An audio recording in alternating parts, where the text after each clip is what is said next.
This Season 3 monetization change could change everything we know about Overwatch 2 and take this game to a completely different level. My name is ColinDrawz, and today we're taking a look at the Season 2 retrospective. By the way, if you're curious, the link for the article is in the description down below. The Overwatch team has been preparing to conclude Season 2 as we gear up to Season 3, and we're incredibly thankful for all the player feedback we've seen over the past months. We'd like to take some time to reflect this past season and give a sense of where we're going in the future. Ramattra stormed the hero lineup. We watched Ramattra closely when he first released, including community gameplay and conversations. We started asking ourselves some challenging questions about his kit's performance based on your feedback. What was the community's first impressions of his kit? Is his kit approachable? Which abilities and moments are resonating with our community? What are the sore spots? The next set of questions focused more on his viability, how he's performing as players learn to play him, what compositions is he fitting into, are there early dominant strategies? Answers here help us decide if we want to make any changes to the hero within the first 2 weeks, before they enter competitive play. Ramattra's initial release was met with a lot of positive feedback in terms of fun factor. We saw a lot of great conversation around his kit and the overall design, but it was clear that you felt Ramattra wasn't viable in enough situations. At this point, there are many different factors that go into making balanced decisions, including player feedback and hero performance. Though this is limited to quick play data, which can differ from competitive. With our learnings, we choose to increase his power while in Nemesis form by upping his armor and speed, alongside the Nemesis form changes. We also decrease the cooldown on his Void Barrier to create more overall uptime with his abilities. Overall, this set of changes has had a large effect on Ramattra's effectiveness, and he has entered competitive as one of the stronger tank picks, a big shift from his lower performance leading up to the changes. As we wrap up Season 2, Ramattra remains a strong tank choice, and the previous changes helped to achieve some of Ramattra's overall design goals.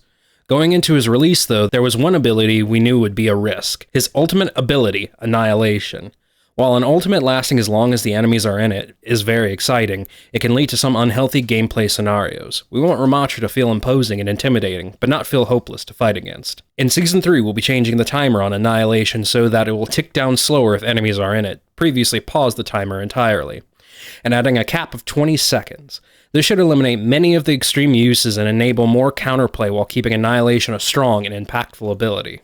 Now I love Ramattra. I never felt that Ramattra was too overpowered. Granted, my aim is a little questionable, but it's good to see that Blizzard is listening to their community. The Battle for Olympus and other Season 2 limited time events. We've set a goal in Overwatch 2 of having more frequent in-game events and unique limited time game modes. As we gather your feedback and whether you enjoy different events, we expect to improve and bring many of them back in the future. Generally, we want to craft different ways to play the game, and to give you more fun new modes and events to experience. We want to be more willing to take creative risk for these limited time game modes.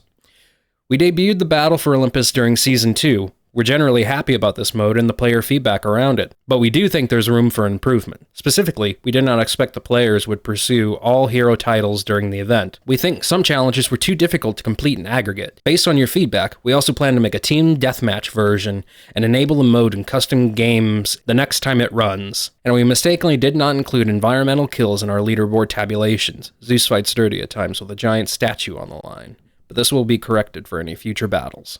A lot of people were upset for Lucio not getting environmental kills, and for good reason. So it's good to see going forward that will be changed. We also brought back the Winter Wonderland and Lunar New Year events. Millions of new players have come in to play Overwatch 2, and have been able to experience these events for the first time. However, we've heard and understand feedback from Overwatch veterans that these events don't feel as exciting when they come back around, particularly if you already own the event reward, as was the case for some players in the Lunar New Year event. We are working to offer rewards that are new for all players more consistently in Season 3. One of our new events will offer players an all-new Legendary skin, and starting in Season 4, our goal is to offer new items as rewards for most of our big events. I'm going to be completely honest, the Lunar New Year event was kinda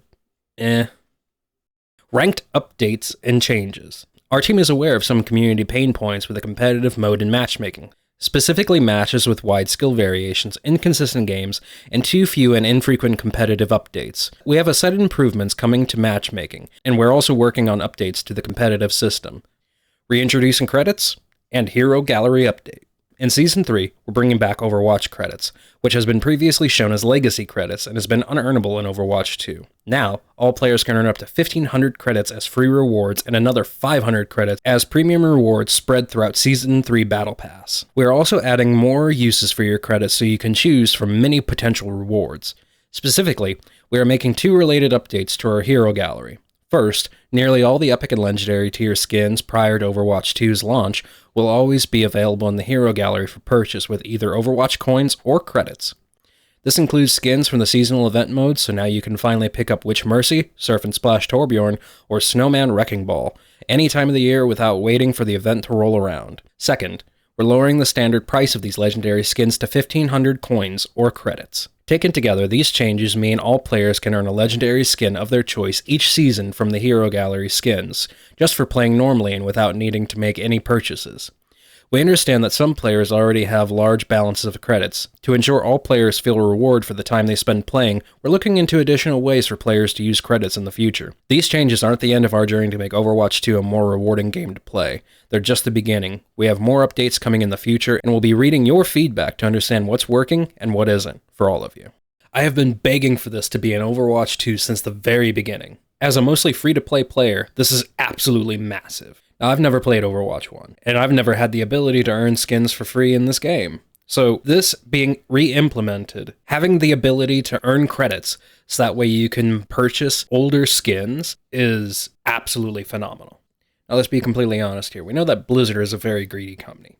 They could have implemented this all the way back in Season 1 or Season 2. Blizzard knew exactly what they were doing. They still got their bag from thousands and thousands of players who spent Lord knows how much money on skins, items, and emotes. But it's no small victory for the free-to-play player, for most of us, to be able to earn skins for free is an absolute win.